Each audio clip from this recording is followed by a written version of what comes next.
G'day everyone, welcome to the Wixie 500 YouTube channel for part 2 of the Tyrrell OT3 build of Mika Salo's ride from 1995. The first video covered preparing the pieces, fixing the warped floor tray, filling, priming, bit of modifying, some initial assembly and adding the decals, and applying the first clear coat on the body. But that's when it hit the fan. I dropped the model and did this, and broke the damn thing.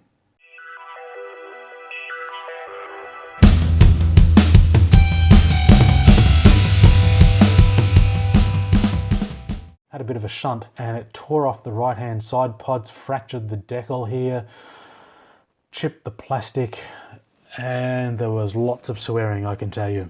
The left hand side pod also cracked along here as well. Really frustrating. There was not much I could do other than glue it back on and just hand paint some blue in here. Without going and getting another decal kit and starting over from scratch was the only solution, but that's how it goes. You just got to keep going. So anyway, once that was done, I was back in the booth for more clear. Had to continue on. And the clear, really, I was quite happy with the way that all come up in the end. Just a bit of a mock-up with the various parts together. And this is the finish as it come out of the airbrush. I was quite happy with it. There was hardly any dust or anything got into it, which is a rarity. So pretty happy with the end result. Then it's time to put these barge boards on. They have to be fitted onto the suspension and then the suspension clipped in, and these are the mounting supports, which are a bit thick. I think there's a photo etch set you can get for this where these would be a much smaller, more representative scale, but that aftermarket detail lap set, the one that I saw available, if you can find ones available, but the one that I saw, it costs way more than the kit is worth, so I didn't bother. The front push rods, again, this is one piece and it's designed to push through the hole here in the side of the chassis, but this little tab to indicate which way they go didn't fit through, and that's probably because of all the coats of clear filled in the hole. So what I did is I cut that piece out and just put the push rods in as separate things in the side. They don't connect to anything, they just push up in the hole and they mount fine, much easier. This is the rear bulkhead and the internal ducting for the radiators, and it's cast all in one piece, and so painted it semi-gloss black and masked for the aluminium. And then I decided to put carbon on here as well. So these carbon fiber decals are produced from this template. So I put masking tape on the areas where it needed to go and trimmed it, and then put that onto the decal film to work out what shape it needs to be. And also in here, a bit hard to see, but I've drilled into the radiator where the coolant hoses are going to go. The kit doesn't include any plumbing for the radiators, so I started to make some of my own up out of small pieces of solder and bent them up to fit, just using a little bit of heat shrink on the end, heat it up and it grips on, and then just paint it by hand to make it look like a connection. And that's with the top radiator hoses in place. Now they're just pointing down at the back of the monocoque because they need to go into the engine, and there's not enough room there to do all of that. But it's with the decal and everything, comes up quite okay. And when it's fitted to the car and when the engine goes on, it all looks fine. So this is just after the rear bulkhead has been fitted into the model. This is the underside of the monocoque, and just showing this here because when I glue it on, I'm just ran a cotton bud of thinners along this edge, which is the main gluing surface, to fit this to the floor. And again, just to get the paint off there because the paint can interfere with the glue. And also took it off the bottom edges of the radiator. And also you can see here, this kit does not really include very accurate internals for the cockpit because you can see right through here, and that's not the case on the real car. And on the floor, also removing paint from the gluing surfaces and in here and through the front here as well for that main body to glue to the floor and where the radiators are going to go. Being careful not to take paint off where it's going to be exposed. And then the main safety cell glued to the floor.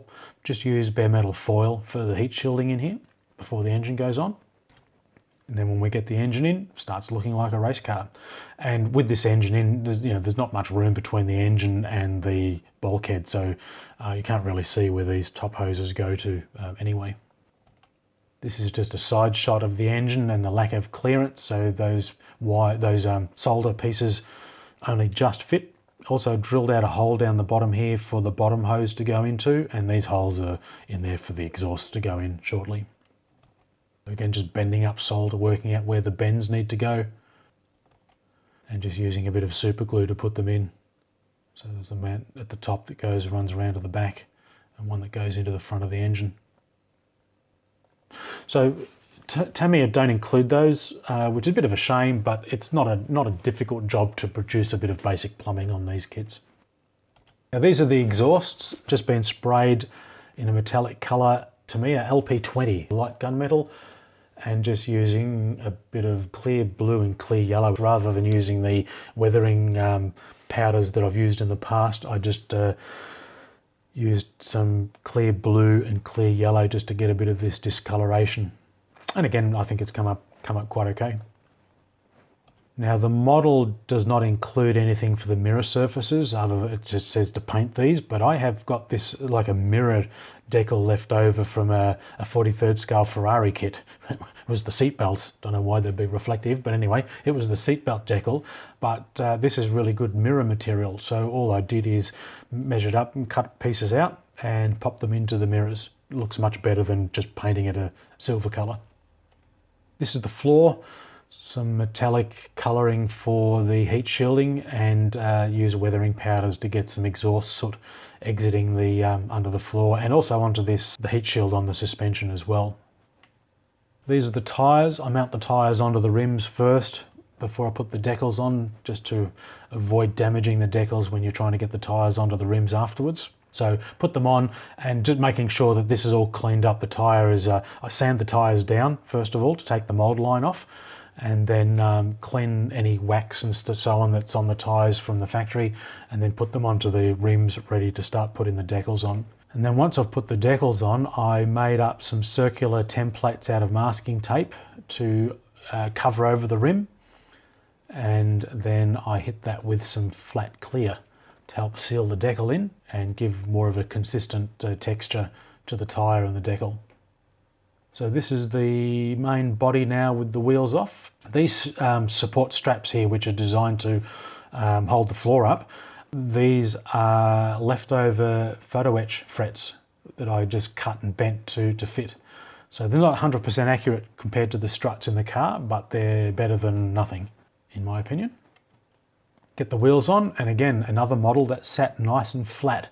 I think the only reason that that's happened is because I've got the floor flat and sorted out before we started gluing anything onto it. And then the model complete into the photo booth, and all ends up looking pretty good in my opinion, especially considering the disaster when I dropped the damn thing halfway through. Now a few extra things. The headrest here, I hand painted that with flat blue to try and give it it was a padded headrest, so it does end up with a bit of texture, which is what I was quite happy with that. And I also had to just fill in some little bits. This white and dark line go up here, and the decal that was provided didn't quite fit all the way. So there's a little bit of hand painting there just to finish that off. This is just the engine area. Again, a little bit more detail with some plumbing fittings hand painted in. And you can see the straps here with the bottom bent, and then just a dab of black on top to make it look like a fitting. Belts are moulded into the seat. So you can get aftermarket belts, but I was quite happy to do these, just hand paint them and then pick out the detail with some chrome silver. Again, not very accurate down the sides of the cockpit because there should be some internal paneling in there, but you've got to look hard in there to see it in the first place. This clear windscreen was a bit of a pain to fit, just using basically wood glue, clear glue, to get that in so that it did not melt any of the paintwork and decals that have been put on the model to that point. And that's it. Happy with the finish considering the dramas that we had, but that's the Mika Salo Tyrrell from 1995. Just as a reminder, if you want to keep up to date with what I've got going on the workbench, visit the Wixie 500 website, link below in the description, and visit the current projects section. I've always got the date on display of the most recent update, so you know if things have changed or not since the last time you visited. Also, you can follow Wixie 500 on Facebook and Instagram if either of those are your thing. Hope you liked the video. Until next time, cheers.